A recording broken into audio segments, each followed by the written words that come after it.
ആദീസ് ന്യൂട്രിക്കോയിലേക്ക് വീണ്ടും സ്വാഗതം. ലഞ്ചായും ബ്രേക്ക്ഫാസ്റ്റായും ഡിന്നറായിട്ടും കഴിക്കാൻ പറ്റുന്ന ഒരു അടിപൊളി ഹെൽത്തി റെസിപ്പിയാണിത്, പോഹ. എങ്ങനെ ഉണ്ടാക്കുന്നത് നോക്കിയാലോ. പോഹയുടെ മേജർ ഇൻഗ്രീഡിയന്റ് അവലാണ്. ഞാനിവിടെ ബ്രൗൺ അവലാണ് എടുത്തിട്ടുള്ളത്. കുറച്ച് നിലക്കടല എടുത്തിട്ടുണ്ട്. ഇതായി കാണുന്നത് പോലെ ചെറുതായി കൊത്തിയരിഞ്ഞിട്ടുള്ള ക്യാരറ്റും വെളുത്തുള്ളിയും സവോളയും കുറച്ച് പച്ചമുളകും കറിവേപ്പിലയും. നമ്മൾ എടുത്തു വെച്ചിട്ടുള്ള അവല് ഒരു ബൗളിലേക്ക് മാറ്റുകയാണ്. അതേ അളവിൽ 2 കപ്പ് വെള്ളം കൂടെ നമ്മൾ ചേർത്ത് കൊടുക്കുന്നുണ്ട്. 15 മുതൽ 30 മിനിറ്റ് നമുക്ക് ഈ അവല് വെള്ളത്തിലൊന്ന് കുതിർത്ത് വെക്കാം. അതുപോലെ ഞാനിവിടെ എടുത്തിട്ടുള്ളത് ക്യാരറ്റ് ആണ്. അതിന് പകരമായിട്ട് ബീൻസോ ക്യാപ്സിക്കം മറ്റേതെങ്കിലും പച്ചക്കറികൾ നമുക്ക് ആഡ് ചെയ്യാവുന്നതാണ്. കൂടുതലായിട്ടും പോഹയിൽ പൊട്ടറ്റോ ആണ് ആഡ് ചെയ്യാറ്. അവലിവിടെ നന്നായിട്ട് കുതിർത്തെടുത്തിട്ടുണ്ട്. ഞാൻ ആ വെള്ളം അരിച്ച് മാറ്റി എടുത്ത് വെച്ചിരിക്കുകയാണ്. അപ്പോഴേക്ക് നമുക്ക് പാൻ ചൂടാക്കി ഞാനിവിടെ ഒലിവെണ്ണയാണ് ഒഴിക്കുന്നത്. ഒലിവെണ്ണയ്ക്ക് പകരം ബട്ടറോ നെയ്യോ ആഡ് ചെയ്യാവുന്നതാണ്.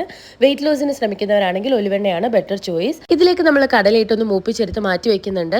വെയിറ്റ് ലോസിന് ശ്രമിക്കുന്നവർക്ക് തീർച്ചയായിട്ടും ഡയറ്റിൽ ഉൾപ്പെടുത്താവുന്ന ഒരു നട്ട്സ് ആണ് പീനട്സ്, അതായത് നമ്മുടെ നിലക്കടല. നിലക്കടലിൽ ധാരാളം മോണോ അൺസാച്ചുറേറ്റഡ് ഫാറ്റി ആസിഡ്സ് അടങ്ങിയിട്ടുണ്ട്. ഇത് വെയിറ്റ് ലോസിനും ഹൃദയത്തിന്റെ ആരോഗ്യത്തിനും വളരെയധികം നല്ലതാണ്.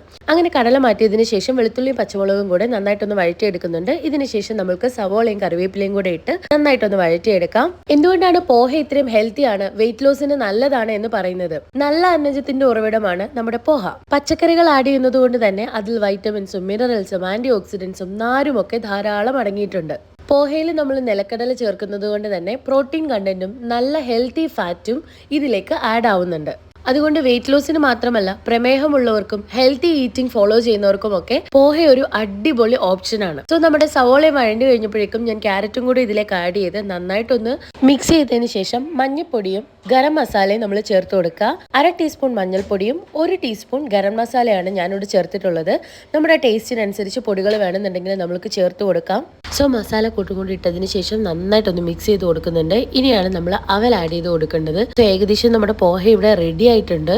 ആവശ്യത്തിന് ഉപ്പും കൂടെ ചേർത്തിട്ട് നന്നായിട്ടൊന്ന് മിക്സ് ചെയ്ത് കൊടുക്കുകയാണ്. ഇപ്പൊ ആ മസാലയൊക്കെ എല്ലാ ഭാഗത്തും നന്നായി പിടിച്ചിട്ടുണ്ട്. ഈ പോഹയുടെ കൂടെ നമുക്ക് കറികളൊന്നും ആവശ്യമില്ല. ഒരു ബോൾഡ് ഒക്കെ എടുക്കുകയാണെങ്കിൽ അത് കുറച്ചും കൂടെ ഹെൽത്തി ചോയ്സ് ആണ്.